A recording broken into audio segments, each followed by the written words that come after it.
आणि आता घेणार आहोत टॉप 9 घडामोडींचा वेगवान आढावा। सुरुवातीला राष्ट्रवादी शरद पवार गटाचा वर्धापन दिन आज पार पडला। पाहूया त्या संदर्भातल्या टॉप 9 बातम्या।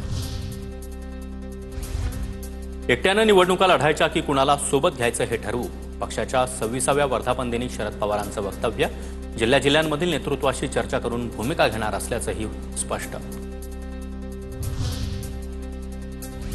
शरद पवारांनी नव्या चेहऱ्यांना संधी द्यावी, जयंत पाटील यांच्याकडून प्रदेशाध्यक्षपदाच्या राजीनाम्याचे संकेत। वर्धापन दिनी केलेल्या जयंत पाटलांच्या वक्तव्याची चर्चा। मला पवार साहेबांनी बरीच संधी दिली,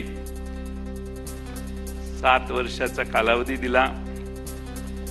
शेवटी पक्षाने नव्या चेहऱ्यांना संधी देणं आवश्यक आहे। शेवटी पक्ष पवार साहेबांचा आहे। जयंत पाटलांनी पक्षाचं काम प्रामाणिकपणाने केलं। प्रमुख सहकाऱ्यांसोबत जयंत पाटलांशी संवाद साधणार। निवडणुकीनंतर नव्या नेतृत्वाचा विचार करू, शरद पवारांकडून स्पष्ट।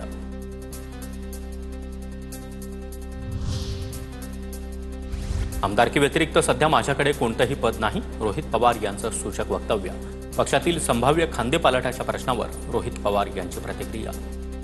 सगळे निर्णय पदाधिकारी घेत असतात, आम्ही फक्त आमदार आहे, साधे कार्यकर्ते आहोत। आम्हाला कुठलंही पद नसल्यामुळे आम्ही त्या ठिकाणी बोलता येणार नाही। पण पवार साहेबांच्या मार्गदर्शनाखाली आम्ही सर्वजण काम करत असल्यामुळे पवार साहेब बोलतील ती दिशा घेऊनच येत्या काळामध्ये आम्हाला काम करावं लागेल।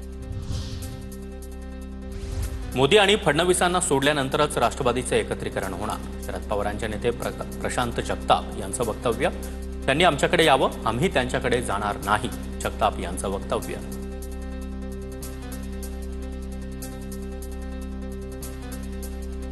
राष्ट्रवादी शरद पवार गटाचे पुणे शहराध्यक्ष प्रशांत जगताप यांनी हे मोठं वक्तव्य केलेलं आहे। अजित पवारांनी मोदी आणि फडणवीसांना सोडल्यानंतरच राष्ट्रवादीचे एकत्रीकरण होईल, असं जगताप यांनी म्हटलंय। धीर धरा, काहींना खूप घाई झाली आहे। आपल्या नेत्याला राजकारणातील सगळी गणितं माहिती आहेत। अजितदादांच्या सोबत चला, असं म्हणणाऱ्या नेत्यांना निलेश लंकेंनी सुनावलं। अरे धीर धरा, काहींना तरी घाई झाली। अरे आहे ना नेत्याला राजकारणातलं सगळं फायदे तोटे गणित जुळायचं, आपण चाललोय तेवढं बघा ना नेत्याला। अरे आपल्याला सगळ्यांचा विचार करणारा नेता आहे, स्वतःसाठी जगला नाही।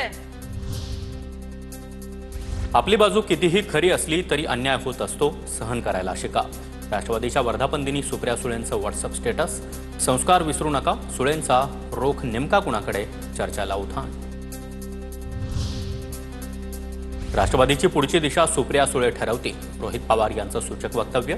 निर्णय घेण्याची जबाबदारी शरद पवारांनी सुप्रिया सुळे यांना दिल्याचंही रोहित पवार यांचं वक्तव्य। जॅकेट घातलंय, हा जॅकेटवाला आहे, कार्यकर्त्याला उद्देशून जयंत पाटलांची मिश्किल टिप्पणी। अजित पवार यांच्यावर अप्रत्यक्ष रोख।